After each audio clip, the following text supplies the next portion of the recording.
जय हिंद दोस्तों। आज के लेक्चर में आप सभी का स्वागत है। दोस्तों, आज का लेक्चर जो बाजार यानी मार्केट पर आधारित है और ये आपके आजीविका के जो यूनिट में सबसे लास्ट का टॉपिक है जिसे हम कवर कर रहे हैं। ऑलमोस्ट हमने सभी टॉपिक को कंप्लीट कर लिया है।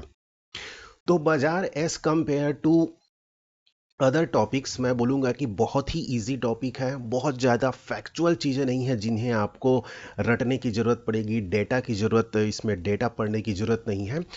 जो चीज़ें आप लगभग जानते हैं, है ना, आप उसको रैंडमली जानते हैं। बस ये है कि जब हम पढ़ेंगे तो वो एक सिस्टमेटिक वे में अलाइन हो गए हैं और कुछ नहीं है। आप सभी नामों को लगभग लगभग जानते हैं, पहचानते हैं। तो कुछ कॉन्सेप्चुअल चीज़ें हैं, उनको हम थोड़ा समझने की कोशिश करेंगे ताकि आपके एग्ज़ाम में ये क्वेश्चन आपसे ना छूटे। बाजार जैसे नाम से ही है कि ये ऐसा क्षेत्र होता है जहाँ पर क्रेता होते हैं, विक्रेता होते हैं और सामानों की खरीदारी और बिक्री होती है ना। जहाँ सामान खरीदे जाते हैं, बेचे जाते हैं। परिभाषा इसके पॉइंट ऑफ व्यू से हम देखें तो एक ऐसा क्षेत्र जहां पर क्रेता एवं विक्रेताओं में आपस में एक ऐसी स्वतंत्र प्रतियोगिता होती है कि उस समस्त क्षेत्र में वस्तुओं के मूल्य में शीघ्रता एवं सरलता से एक होने की प्रवृत्ति पाई जाती है। मतलब सिंपल सी बात है कि एक ऐसा क्षेत्र होगा, एरिया होगा, वहाँ पे क्या है, क्रेता भी होंगे, विक्रेता भी होंगे, तभी वह बाजार कहलाएगा।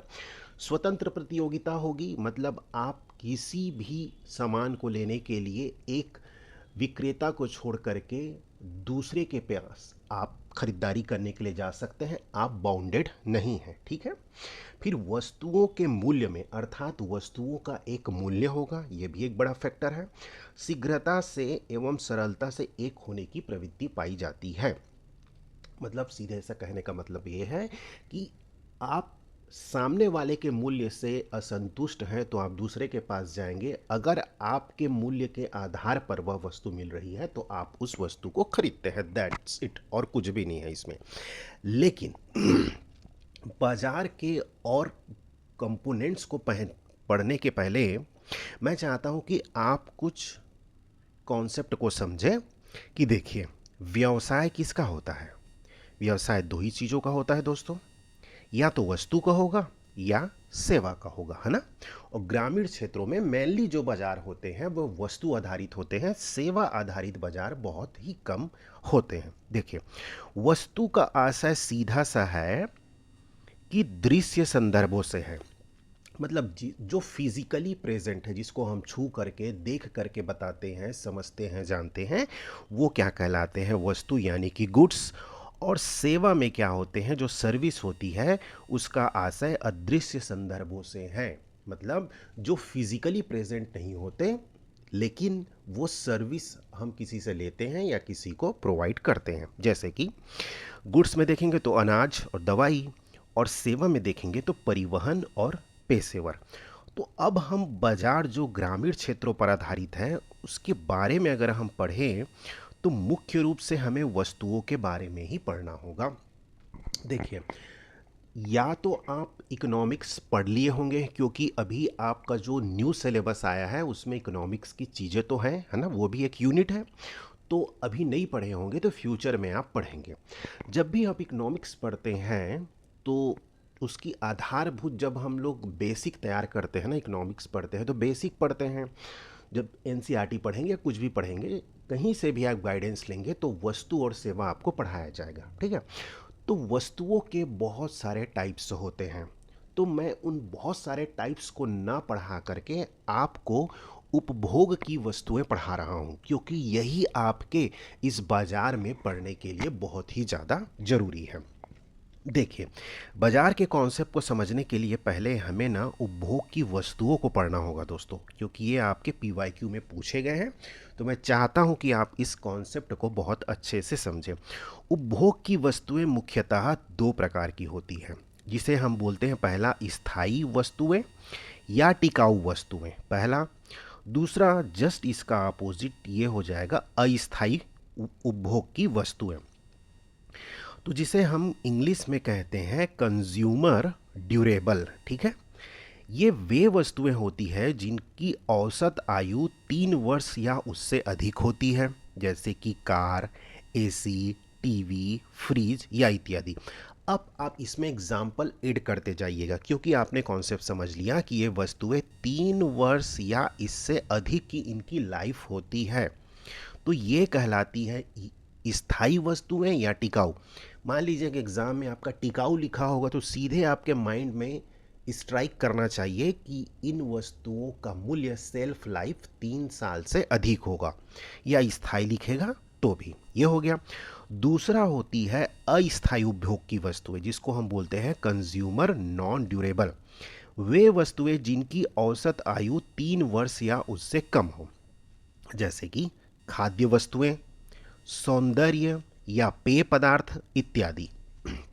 अब आप इसमें जितने भी इन्फिनाइट जोड़ सकते हैं वस्तुओं को, अपने हिसाब से आप इसमें एग्जाम्पल जोड़ लीजिएगा। आपको कॉन्सेप्ट इसका पता चल गया, ये 3 वर्ष से कम, ये 3 वर्ष से अधिक, है ना। इसे जो अस्थायी उपभोग की वस्तुएं हैं उन्हें क्या बोलते हैं, एफएमसीजी भी बोलते हैं। That means fast moving consumer goods. ये गुड्स आप स्पेलिंग मिस्टेक है, कोई दिक्कत नहीं, आप समझ जाइएगा। फास्ट मूविंग कंज्यूमर गुड्स ये बोलते हैं। इसको तेजी से बिकने वाली उपभोग की वस्तुएं भी कहते हैं। तो बाजार की बात करें और एफएमसीजी की बात करें, ये तो पॉसिबल ही नहीं है। तो एग्ज़ाम में अक्सर इस वर्ड से क्वेश्चन बनाए जाते हैं। ये बोल दिया जाएगा कि निम्नलिखित में से कौन सी एफएमसीजी वस्तुएं हैं या नहीं हैं। तो आपको इसका कॉन्सेप्ट ही पता नहीं होगा तो आप कहाँ से बता पाएंगे, है ना।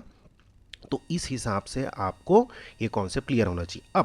अब मैं आपसे एक सवाल पूछूं कि ग्रामीण क्षेत्रों में कौन सी वस्तुओं की मांग या खरीदारी ज़्यादा होती है, स्थायी वस्तुएं, टिकाऊ वस्तुएं, एफएमसीजी वस्तुएं। तो अभी तक आपने एफएमसीजी के कॉन्सेप्ट को ही नहीं समझा था, तो ये तो रटने वाली बात हो जाती है ना। अब आप इस कॉन्सेप्ट को समझ गए हैं, तो आप किसी भी आधार पर कैसे भी घुमा फिरा के आपके सामने क्वेश्चन करें, आप इसको ईजिली बना लेंगे। जैसे मैंने आपको परिभाषा से ही बताया था, वर्ड टू वर्ड हमने बात की थी। तो बाजार से संबंधित कुछ इंपॉर्टेंट क्या होते हैं, तत्व होते हैं, फैक्टर होते हैं, इनको याद रखने की ज़रूरत है। जैसे जैसे हमने देखा, एक क्षेत्र होता है, बाजार के लिए एक क्षेत्र की रहने की ज़रूरत ही है। मतलब ये कुछ ऐसे तत्व हैं, यदि वो शामिल नहीं है तो वो बाजार होगा ही नहीं, ठीक है। जैसे वस्तु की होने की ज़रूरत होगी, सिर्फ विक्रेता रहे और क्रेता ना रहे तो क्या मतलब का, है ना। तो क्रेता और विक्रेता दोनों बहुत ज़रूरी हैं। स्वतंत्र प्रतियोगिता होनी चाहिए, अगर स्वतंत्र प्रतियोगिता नहीं है तो बाजार तो होगा ही नहीं। और दूसरा, एक मूल्य होना चाहिए। यानी ये जो पांचों फैक्टर है दोस्तों, ये बाजार होने के लिए बहुत ही ज़्यादा आवश्यक है। सीधे आपसे एमसीक्यू क्वेश्चन बनाए जा सकते हैं कि निम्नलिखित में से कौन से तत्व बाजार में शामिल होते हैं, है ना। तो इसे आपको याद रखना है, ये पांचों फैक्टर्स को, जो इसके तत्व हैं। अब हम वन बाय वन देखेंगे बाजार के प्रकार कौन कौन से हैं। देखिए, बाजार बहुत सारे प्रकार हैं दोस्तों, पढ़ने के लिए बैठेंगे तो बहुत सारे आएंगे। कुछ चुनिंदा हम प्रकारों के बारे में पढ़ेंगे जो कि एग्ज़ाम के पॉइंट ऑफ व्यू से ज़रूरी है। जैसे कि क्षेत्र के आधार पर, है ना, वितरण के माध्यम के आधार पर, समय के आधार पर, संचालन के आधार पर, कार्य के आधार पर, वस्तु की प्रकृति के आधार पर, एंड देन वैधानिकता के आधार पर और प्रतियोगिता के आधार पर। बिल्कुल इसमें कुछ भी रटने की आपको ज़रूरत नहीं है, बस आप सभी चीज़ों को इसमें जानते हैं। आपको सिर्फ ये एक सिस्टमेटिक वे में दिया गया है, उसी वे में आपको थोड़ा सा पढ़ना है। जैसे कि क्षेत्र के आधार पर, जाहिर सी बात है कि क्षेत्र के आधार पर क्या होगा, कुछ स्थानीय बाजार होंगे, है ना, प्रादेशिक बाजार, राष्ट्रीय बाजार और अंतर्राष्ट्रीय बाजार। तो एक एक करके हम देखते हैं। स्थानीय बाजार छोटे क्षेत्र तक सीमित होते हैं, स्थानीय मांग पर आधारित होते हैं, बिल्कुल सही है। जैसे कि सब्जी के मार्केट हो गए, दूध के बाजार हो गए, फल के बाजार हो गए, ये सभी क्या होंगे, स्थानीय बाजार होते हैं, ठीक है। फिर आता है प्रादेशिक बाजार। इसमें कौन कौन सी चीज़ें शामिल होंगी, तो इसमें हम देखते हैं वस्तुओं की मांग और पूर्ति एक विशेष क्षेत्र तक फैली होती है। जैसे कुछ एग्जाम्पल देखें तो जैसे तमिलनाडु में सब ज़्यादा धोती पहनते हैं, तो धोती की मांग और उसकी आपूर्ति क्या होगी, वहाँ ज़्यादा होगी। जम्मू और कश्मीर में जैसे आप पढ़ेंगे तो उसमें एक पश्मीना शाल की बहुत ही ज़्यादा डिमांड होती है और उस क्षेत्र तक वह सीमित होती है। खैर वह पूरे भारत देश में मिलेगी, लेकिन वहाँ इसकी डिमांड और इसकी सप्लाई क्या होती है, बहुत ही ज़्यादा होती है। अच्छा, मैं एक आपसे सवाल पूछता हूँ कि आपको कमेंट बॉक्स में बताना है। हम देखते हैं ना कि छत्तीसगढ़ में ऐसे कौन से वस्तु हैं जिसकी डिमांड सिर्फ छत्तीसगढ़ में ज़्यादा है और उसकी सप्लाई मेनली छत्तीसगढ़ में होती है, और कहीं भी मिलते होंगे, लेकिन आपको इसमें कम से कम एक या दो कमेंट करके बताने हैं कि वो कौन सी वस्तुएं हैं। ठीक है, देखते हैं आप अपने राज्य के बारे में कितना जानते हैं। राष्ट्रीय बाजार जाहिर सी बात है, इसमें पूरे देश के क्रेता और विक्रेता शामिल होंगे, जैसे शेयर मार्केट है ना। जैसे एक शेयर मार्केट कहाँ है हमारा, दिल्ली में है, और एक अपना वहाँ है बॉम्बे में है, ये हो गया। तो यहाँ क्या है, पूरे देश के लोग शामिल होते हैं। अंतर्राष्ट्रीय बाजार जिसमें क्या होते हैं, पूरे विश्व के क्रेता और विक्रेता शामिल होते हैं, जैसे सोने का बाजार, चांदी का बाजार, और सबसे बड़ी बात जो अभी टैरिफ खेल रहा है अमेरिका, उसमें आप देखेंगे तो इसमें एक बात आती है क्रूड ऑयल का बाजार, है ना, पेट्रोलियम का बाजार। एक हिसाब से आप अंतर्राष्ट्रीय मार्केट में इसे एग्जाम्पल में ले सकते हैं। तो हमने देखा अभी क्षेत्र के आधार पर बाजार। अब हम चलते हैं और दूसरा देखते हैं वितरण के माध्यम के आधार पर। जैसे वितरण जो हम करते हैं, डिस्ट्रीब्यूट करेंगे, तो उसके आधार पर क्या, थोक बाजार, बिल्कुल। अब फुटकर बाजार देखिए आप सभी जानते हैं, बस ये क्या है, हम इनको एक सिस्टमेटिक वे में पढ़ रहे हैं, तो ये इसके एग्जाम्पल हो जा रहे हैं। वस्तुओं का लेन देन बड़ी मात्रा में होता है, मुख्य रूप से फुटकर विक्रेताओं को माल बेचते हैं, है ना। तो ये हो गया फुटकर बाजार, मतलब ये क्या हो गया, रिटेल मार्केट। वस्तुओं की छोटी छोटी मात्राओं में बेचा जाता है, थोक विक्रेता और उपभोक्ताओं के बीच की यह कड़ी होती है। ये हो गया, आप इनके बारे में सभी जानते हैं। जैसे जो हमारे गांव में छोटे राशन के दुकान होते हैं, किराना दुकान होते हैं, ये क्या है, फुटकर बाजार है। और ये सामान कहाँ से लेकर आते हैं, थोक बाजार से लेकर आते हैं, और हम किससे खरीदते हैं, मुख्यतः फुटकर बाजार से खरीदते हैं। तो हमारे और थोक मार्केट के बीच में क्या होते हैं, फुटकर बाजार एक प्रकार से कड़ी के काम करते हैं, है ना।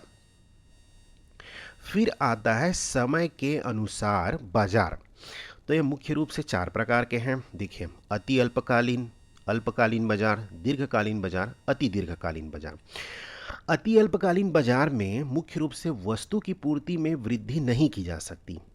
जैसे एक उदाहरण के तौर पर मछली ले लीजिए, अंडे या साग सब्जी ले लीजिए, है ना। तो इसमें क्या होगा, ये एक सडन एक फिक्स टाइम के लिए बैठेंगे कहीं पर, जैसे 3 घंटे या 4 घंटे के लिए। अब वो जितना सामान लेकर आए हैं उतना ही सामान बेचते हैं, उसके बाद वो चले जाते हैं। यदि आप उनको एक ऑर्डर दे दें कि हमें 200 केजी का मछली या मछली चाहिए, साग सब्जी चाहिए, तो वो आपके डिमांड की पूर्ति नहीं कर पाएंगे, क्योंकि वो एक लिमिटेड अमाउंट ऑफ जो भी गुड्स रखते हैं वो अपने पास रखते हैं। दैट्स वाई ये क्या कहलाते हैं, अति अल्पकालीन बाजार, जिसे हम क्या बोलते हैं, दैनिक बाजार भी बोलते हैं, है ना। फिर होती है अल्पकालीन बाजार। यहाँ पे क्या होता है, मांग के अनुरूप थोड़ा बहुत परिवर्तन होता है ना। जैसे कुछ इसका एग्जाम्पल देना चाहूँ, यदि आप रायपुर में जो रहते होंगे, क्योंकि मैंने जैसे आप देखेंगे जय स्तंभ चौक से वहाँ पर रेलवे स्टेशन तक संडे को एक मार्केट लगता है वहाँ पे, है ना। वो क्या होता है, जस्ट सुबह अर्ली मॉर्निंग वो बैठते हैं और 11-12 बजे तक पूरा मार्केट समाप्त हो चुका रहता है। तो ये क्या है, एक फिक्स्ड अमाउंट ऑफ टाइम के लिए वो बैठेंगे, है ना, और उसके बाद वो मार्केट ख़त्म हो जाता है। तो ऐसे कुछ आपके शहरों में भी, आपके गांव में भी ऐसा कुछ मार्केट लगता होगा जो फिक्स टाइम के लगता है, उसे आप अल्पकालीन बाजार की श्रेणी में रख सकते हैं।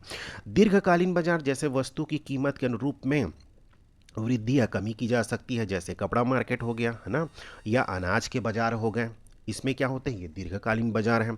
अति दीर्घकालीन बाजार यानी ये समझिए कि जो सुबह से शाम तक दिन भर बैठ रहे हैं, ये सब्जी भाजी के बारे में बात हो गई, या फिर कोई क्या कहते हैं किसी दूसरे वस्तु से संदर्भित हो सकते हैं वो। इसमें पर्याप्त टाइम होता है, ये किसी भी डिमांड को सप्लाई करने के लिए क्या होते हैं, सक्षम होते हैं। तो ये कुछ हो गए, हमने इसको देखा समय के अनुसार बाजार। अब चलते हैं अब संचालन के आधार पर बाजार। देखिए वर्तमान युग में हम रह रहे हैं, डेटा साइंस का युग है, तो हम इस बाजार को कैसे भूल सकते हैं। पहला तो हो गया भौतिक बाजार, जो हमने अभी तक बात की, मतलब फिजिकली जो प्रेजेंट होते हैं, जिसे आप जाकर सामने में देखते हैं। भौतिक स्थानों पर क्रय विक्रय होता है, जैसे थोक बाजार। लेकिन अब एक होता है आभासी बाजार। ये क्या होता है, जैसे इंटरनेट आधारित स्टोर और नीलामी साइटें, है ना। लेन देन ऑनलाइन होता है, जैसे आप अमेज़ॉन से, जोमेटो से, या डिजिटल मार्केट जो जितने भी हैं, ये सभी क्या है, आभासी बाजार हैं। तो अभी के युग में इसकी क्या हो रही है, धीरे धीरे इसकी पहुंच भी बढ़ रही है और इसका उपयोग भी बहुत ज़्यादा हो रहा है। तो ये हो गया संचालन के आधार पर, इसे आपको थोड़ा सा याद रखना है। एंड देन हम आते हैं प्रतियोगिता के आधार पर बाजार। पूर्ण प्रतियोगिता बाजार, एकाधिकार बाजार और अल्पाधिकार बाजार। जैसे नाम से ही इसमें शो हो रहा है कि पूर्ण प्रतियोगिता बाजार वे बाजार होगी जो क्या होगा, वहाँ पे कॉम्पिटिशन्स, कंप्लीटली कंपटीशन होगा, है ना। मतलब जैसे मान लीजिए कि अच्छा, सबसे अच्छा एग्जांपल अगर मैं देना चाहूँ, तो अगर आप लोग रायपुर में ही जय स्तंभ चौक के पास एक रवि प्लाजा करके है, जहाँ पे पूरे 4 से 5 मंजिले बिल्डिंग में पूरे मोबाइल की ही दुकान है, ठीक है। अब वहाँ पे एक मोबाइल की दुकान नहीं है, वहाँ पे लगभग 500 प्लस मोबाइल की दुकान है। तो देखिए दुकानों की संख्या बहुत हो गई, प्लस दूसरा वहाँ पूरे छत्तीसगढ़ से क्या लेने आते हैं, सामान लेने आते हैं, मोबाइल लेने आते हैं। तो वहाँ पे खरीदारों की संख्या क्या हो गई, मोर देन इनफ, मतलब बहुत सारे खरीदार हो गए। अब मान लीजिए कोई भी एक दुकानदार आपको किसी मोबाइल का प्राइस 15,000 बता रहे हैं सपोज, तो आप सिर्फ उसी दुकान से खरीदने के लिए बाउंडेड तो नहीं है, आप दूसरे दुकानों पर जाएंगे, पता करेंगे, और वहाँ जो भी आपको लगेगा कि उससे कम प्राइस के में मिल रहा है, तो आप उस मोबाइल को इजीली खरीद लेंगे। दैट मीन्स क्या है, यहाँ पर उपभोक्ता की संख्या, खरीदारों की संख्या बहुत ज़्यादा है, ठीक है। बेचने वालों की संख्या भी बहुत ज़्यादा है, तो यहाँ पे क्या है, कंप्लीट कंपटीशन है ना। तो ये हो गया पूर्ण प्रतियोगिता बाजार। ऐसे बहुत सारे जगहों पर होगा, मैं जस्ट एक एग्जाम्पल के लिए आपको रवि प्लाजा का नाम लिया, है ना। तो जैसे सपोज इसमें बाजार में क्रेता और विक्रेता की संख्या बहुत अधिक होती है, कंपनियां उसमें ऊंची कीमत नहीं लगा सकते। क्यों, क्योंकि आपको अगर ऊंची कीमत लगेगी तो सडनली आप दूसरे जगह पे चले जाएंगे, तुरंत इसको स्विच कर देंगे। उत्पाद समरूप होते हैं, जैसे साबुन का हो गया, मोबाइल का हो गया, कृषि बाजार। ये तो आपने समझा पूर्ण प्रतियोगिता बाजार, जहाँ पे देखिए मान लीजिए स्टेटमेंट आधारित क्वेश्चन आएगा, तो इसमें आपको याद रखना है कि यहाँ पे क्रेताओं की संख्या अधिक होगी प्लस विक्रेताओं की संख्या अधिक होगी, हो गए। कंपनियां इसमें ऊंची कीमत नहीं वसूल सकते, क्यों, क्योंकि इसमें बहुत सारी कंपनियां मार्केट में अवेलेबल होती हैं, और एज अ ग्राहक, एज अ कस्टमर, मुझे हर प्रकार के प्रोडक्ट के बारे में ज्ञान होता है, ये भी आपको याद रखना है, ठीक है। और उदाहरण वगैरह तो देगा नहीं। ये हो गया स्टेटमेंट बेस्ड अगर क्वेश्चन आते हैं, तो ये कुछ चीज़ों को आपको कीवर्ड आपको याद रखना है। ये कीवर्ड क्या होता है, संख्या अधिक है और ऊंची कीमत नहीं ले सकते, ठीक है। अब आते हैं हम एकाधिकार बाजार। मतलब सीधी सी बात है कि पूरे मार्केट में सिर्फ सिंगल कंपनी होगी, वही अपना सामान बेचेगी। तो ऐसे कौन हो सकते हैं, समस्त वस्तु का उत्पादन करने वाली एक ही फर्म या कंपनी होगी, ये स्टेटमेंट आपको याद रखना है। इसमें प्रतियोगिता का अभाव है, भाई कोई दूसरी कंपनी है ही नहीं, तो इसमें कंपटीशन क्या होगा। विक्रेता अधिक कीमत वसूलने के लिए इसमें क्या है, स्वतंत्र है, बिल्कुल है। अब जैसे एकदम परफेक्ट एग्जाम्पल मैं अगर आपको देना चाहूँ, तो भारत देश में अगर आपको रेलवे के थ्रू कहीं जाना है सपोज, है ना, छत्तीसगढ़ से बॉम्बे जाना है, रेलवे के थ्रू जाएंगे तो इंडियन रेलवे ही आपके पास ऑप्शन है। इंडियन रेलवे ये कह दे कि एक टिकट 3,000 रुपये से कम की नहीं है तो बिल्कुल नहीं है, आपके पास दूसरा ऑप्शन तो है ही नहीं। मतलब इंडियन रेलवे अगर ऊंची कीमत वसूलती है, खैर गवर्नमेंट की है तो ज़्यादा वो वसूलती नहीं, लेकिन वहाँ पे आप परफेक्ट एग्जाम्पल है इंडियन रेलवे।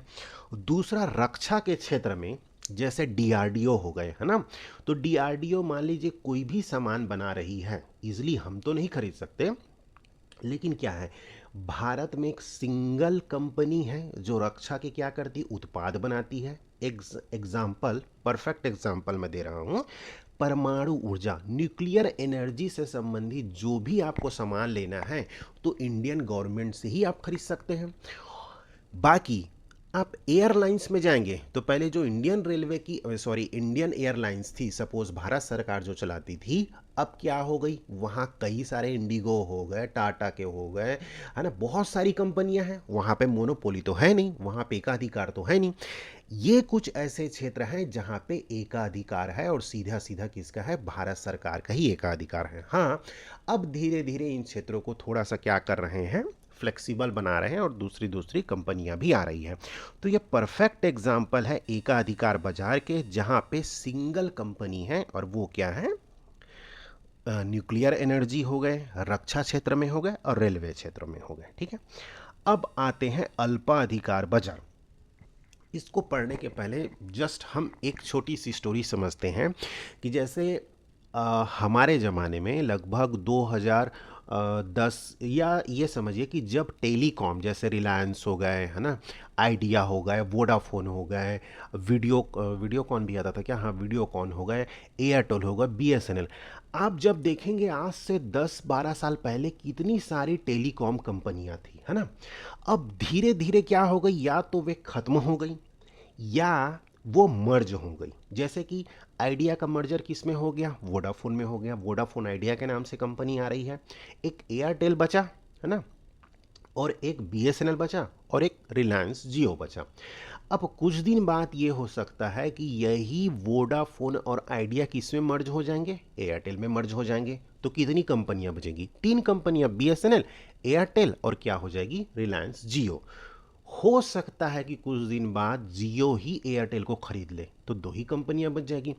तो आप देख रहे हैं कि अब क्या हो रहा है कि गिने चुने 2 कंपनियां ही बची, हमारी पास 3 कंपनियां ही बची, है ना। तो इसमें क्या होता है ना, या तो आप मार्केट में सरवाइव नहीं कर पाते, कंपटीशन नहीं झेल पाते, तो आप क्या करते हैं, सहयोग कर देते हैं किसी कंपनी को। जैसे आइडिया और वोडाफोन क्या कर रही है, एक दूसरे को सहयोग कर रही है, मर्ज हो गई है ना। इसीलिए क्या होता है, और नए प्लेयर्स नहीं आ पाएंगे, क्यों, क्योंकि अब मुख्य रूप से मार्केट में 2 ही 3 बड़ी कंपनियों का क्या हो गया है, पूरे मार्केट को उन्होंने कैप्चर कर लिया है। अब ये आपको मैं इसलिए बताया क्योंकि ये अल्पाधिकार बाजार को समझने के लिए ज़रूरी था। देखिए, बाजार में बहुत कम फर्म होते हैं, जैसे अभी आपने देखा कितने फर्म हैं भाई, आज एयरटेल है, बीएसएनएल है, रिलायंस जियो है, आइडिया और वोडाफोन को तो अभी अब वो भी कुछ दिन बाद खत्म हो जाएंगी, ऐसा मेरे को लगता है। सहयोग करने की प्रवृत्ति होती है। जैसे आपने देखा होगा, जैसे रिलायंस जियो का रेट बढ़ता है ना, तुरंत एयरटेल भी बढ़ा देता है, या एयरटेल जब बढ़ाता है रिलायंस जियो भी बढ़ा देता है। मतलब क्या है, एक दूसरे को ये सहयोग कर रहे हैं। जैसे आपने देखा होगा अभी कि अभी जो हमें इंटरनेट मिलता है वो नेटवर्क बेस्ड होता है ना। कुछ दिनों बाद एक स्टार लिंक करके जो एलॉन मस्क की कंपनी है वो अभी आने वाली है, तो एयरटेल ने जैसे ही खरीदने की उससे कोऑपरेट करने की कोशिश की, तुरंत जियो भी चला गया। अब सिर्फ एयरटेल उसको प्रोवाइड करता है इंडिया में, तो कंपटीशन खत्म हो जाता, सिर्फ एयरटेल के पास रहता। लेकिन जियो भी क्या कर रहा है, अब उससे कोऑपरेट कर रहा है, उससे भागीदारी कर रहा है, तो अब कंपटीशन में दोनों के दोनों बन रहे हैं, है ना। तो यही है, मतलब एक दूसरे को ये सहयोग करने की इनमें प्रवृत्ति होती है, और इनका सिंपल सा है, अधिक से अधिक लाभ कमाना है, और नए फर्मों का स्थापित होना थोड़ा सा मुश्किल होता है। इसीलिए इसका बेस्ट एग्जाम्पल है टेलीकॉम कंपनियां, अल्पाधिकार बाजार का सबसे बेस्ट एग्जाम्पल है वर्तमान में। ठीक है, चलिए अब वैधानिकता के आधार पर, मतलब लीगैलिटी के आधार पर, कौन सा लीगल है कौन सा इलीगल है, तो वैध बाजार, और दूसरा हो जाएगा अवैध बाजार। वैध बाजार वही होंगे जो सरकारी नियमों या हस्तक्षेप के द्वारा वस्तु का क्रय विक्रय किया जाएगा, जैसे शेयर बाजार। शेयर बाजार सीधे सीधे सेबी सेबी क्या करती है, इसको रेगुलेट करती है, तो यह सरकारी नियमों के आधार पर चलते हैं। दूसरा हो जाएगा अवैध बाजार, जो वस्तु का क्रय विक्रय सरकारी नियमों के अनुरूप नहीं होता है, जैसे कि ड्रग्स, तस्करी। ये क्या है, ये कोई नियम के तहत थोड़ी बंधे हुए हैं, ये तो क्या है, इलीगल मार्केट है, सरकार ने इसको लाइसेंस नहीं दिया हुआ है। ठीक है। वस्तु की प्रकृति के आधार पर बाजार, जैसे एक हो गया उपज बाजार, जिसका सीधा सीधा क्या होगा, उत्पादन होगा, उत्पादित वस्तुओं का क्रय विक्रय होता है, जैसे अनाज और वस्त्रालय। स्कंध बाजार मतलब कि स्टॉक मार्केट, ये क्या होगा, शेयर, प्रतिभूतियों, ऋण पत्रों आदि का विक्रय होता है। दोस्तों मैं आशा करता हूँ कि आप शेयर के बारे में समझते होंगे, प्रतिभूतियों के बारे में समझते होंगे, ऋण पत्रों के बारे में समझते होंगे। नहीं समझते हैं तो जब भी आप इकोनॉमिक्स पढ़ेंगे, because it is a part of economics, तो जब भी आप इकोनॉमिक्स पढ़ेंगे या जहाँ भी पढ़ेंगे तो एक बार अपने टीचर से जो भी आप गाइडेंस ले रहे होंगे या उसको एक बार पढ़ने की कोशिश करिएगा। ठीक है। जैसे इसका क्या है, बॉम्बे स्टॉक एक्सचेंज, ये है स्टॉक मार्केट। धातु बाजार, सोने चांदी या अन्य धातु का क्रय विक्रय होता है, तो ये सीधे सीधे हो गए वस्तु की प्रकृति के आधार पर बाजार। अब एक विशिष्ट बाजार है, ये थोड़ा सा आपके लिए हो सकता है नया हो, क्योंकि ये स्पेशल मार्केट है। क्या है, B2B मार्केट, यानी business to business market, real estate market और कमोडिटी मार्केट। जैसे बिजनेस टू बिजनेस मार्केट का ये मतलब है कि देखिए, मान लीजिए कि आईफोन अब भारत में इसका उत्पादन होता है, ठीक है, लेकिन इसके सामान कहाँ से आते हैं, असेंबल तो हो रहा है भारत में, इसके स्क्रीन आएंगे हो सकते हैं कि चाइना से, उसके चिप्स आएंगे हो सकते हैं ब्राज़ील से, उसके जो और बैटरी आएगी हो सकती है कि ऑस्ट्रेलिया से आ रहे होंगे, और वो सभी क्या होते हैं, असेंबल होते हैं भारत में। ठीक है। तो जो भी बैटरी बनाने वाली कंपनी है वो सीधे सीधे एप्पल को बेच रही है, तो क्या करिए, B2B मतलब बिजनेस टू बिजनेस। ठीक है। स्क्रीन बनाने वाली एक बड़ी कंपनी है चाइना की, वो सीधे सीधे भारत में एप्पल को स्क्रीन बेचती है, तो वो हमें नहीं बेच रही है, वो एप्पल खुद एक क्या है, कंपनी है, खुद बिजनेस करने वाली कंपनी है।